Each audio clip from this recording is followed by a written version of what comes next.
નમસ્કાર મિત્રો, સ્વાગત છે તમારું અમારી YouTube channel Gujarat jobs and ન્યૂઝમાં। મિત્રો, મહિલા અને બાળ વિકાસ વિભાગ દ્વારા વધુ એક મહત્વનો પરિપત્ર જાહેર કરાયો છે।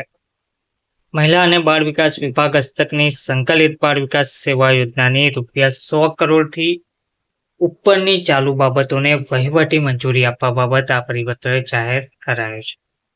ગુજરાત સરકારના મહિલા અને બાળ વિકાસ વિભાગ દ્વારા ICDS વિભાગ દ્વારા આ જે જાહેર પ્રસિદ્ધ કરવામાં આવ્યો છે, જેમાં જણાવવામાં આવ્યું છે કે મહિલા અને બાળ વિકાસ વિભાગ હસ્તકની ICDSની યોજનાકીય બાબતો અંગે માંગણી ક્રમાંક 106 અને 96 હેઠળ વિભાગ 2 ચાલુ બાબત મહેસૂલ મૂડી સદરે ભારત સરકાર અને રાજ્ય સરકારના ફાળા પેટે ₹100 કરોડથી વધુ રકમની આ સાથે બિડેલ પરિશિષ્ટ વન મુજબની કુલ 11 ચાલુ બાબતો માટે કુલ ₹2,955.97 કરોડની કરવામાં આવેલ બજેટ જોગવાઈમાંથી ખર્ચ કરવાની આથી વહીવટી મંજૂરી આપવામાં આવેલ છે।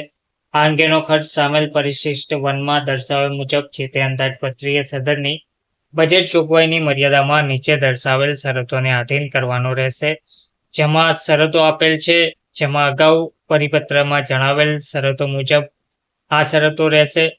જેમ કે 1/4/2025 થી જ આ યોજનાનો ખર્ચની શરૂઆત થશે। તો ટોટલ જોઈએ તો લગભગ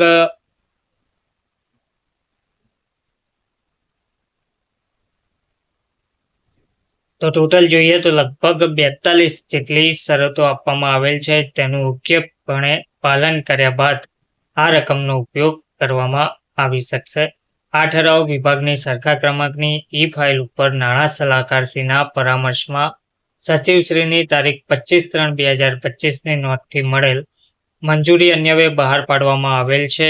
કેન્દ્ર સહાયિત યોજનામાં ફંડ કેન્દ્ર સરકાર ફાળવે તે મુજબ જ યોજનાકીય લાભ લાભાર્થીને આપવા માટે પણ મંજૂર કરવામાં આવ્યું છે। તો ટૂંકમાં મહિલા અને બાળ વિકાસ વિભાગ દ્વારા 100 કરોડથી ઉપરની ચાલુ બાબતોને વહીવટી મંજૂરી આપવા બાબત આ જીઆર પ્રસિદ્ધ કરવામાં આવી રહ્યો છે। ધન્યવાદ।